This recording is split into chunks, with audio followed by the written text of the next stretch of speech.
An occupational disease can be defined as a disease which arises from work or is aggravated by work. Hi, this is Dr. Lito Wamit and this is Speak Ergonomics.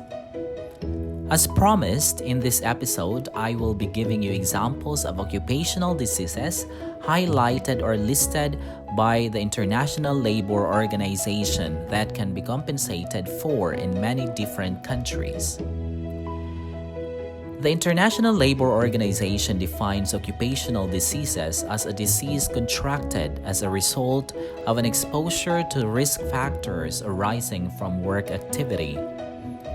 The World Health Organization states that an occupational disease is not characterized merely by the disease itself, but by a combination of a disease and an exposure, as well as an association between the two parts.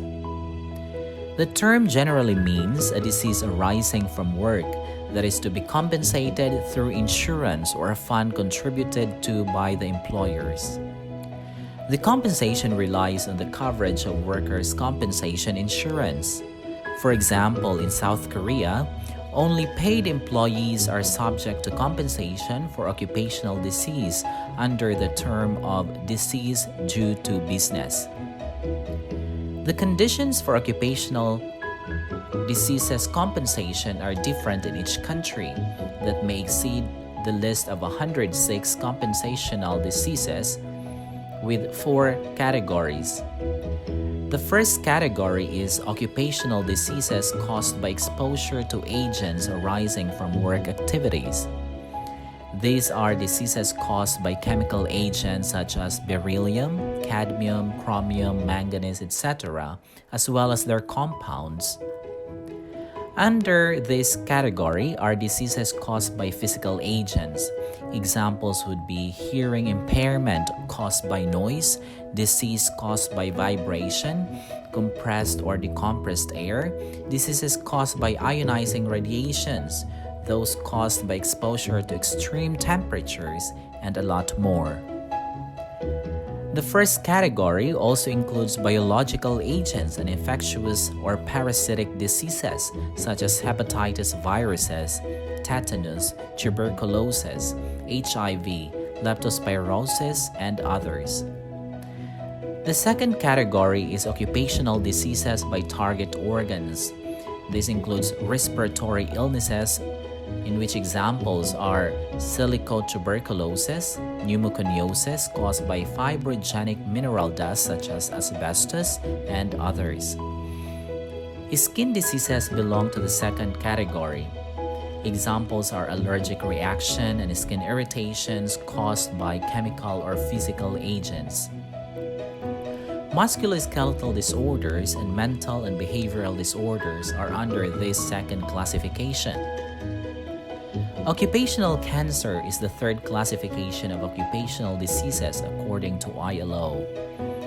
Cancer caused by asbestos, benzidine and its salts, chromium-6 compounds, benzene, coal tars, coal tar pitches or soot are a few examples of cancer-causing chemicals.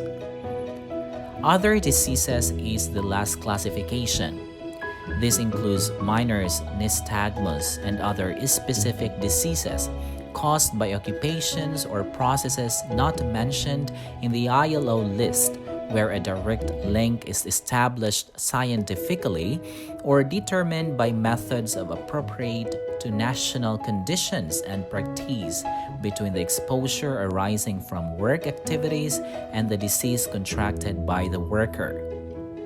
This goes to say that the list can be different in each country as mentioned earlier.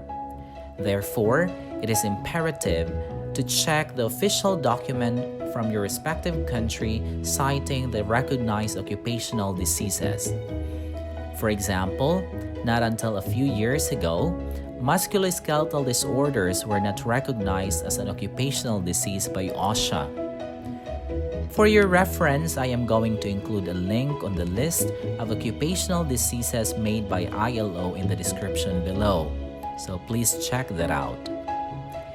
In Korea, a claim for compensation for occupational diseases require more than 3 days of treatment. as well as special health examinations. Research shows that in Korea, many cases for compensation are not made because it is difficult for most clinicians as well as workers to recognize occupational diseases, meaning a proper link between the disease and how or where the workers got the health problem must be established. Further, workers who have non-serious occupational diseases that usually require simple medical treatment such as dermatitis are not willing to claim compensation because they are afraid of unwanted trouble with employers. The research found that the total number of compensated occupational disease cases in Korea from 1972 to 2009, including fatal cases, was 119,713. Interestingly, since 2010, the characteristics of compensated diseases in Korea became distinct from many European countries because Korea compensates cerebrocardiovascular diseases as well as work-related musculoskeletal diseases. Compensation is generously given.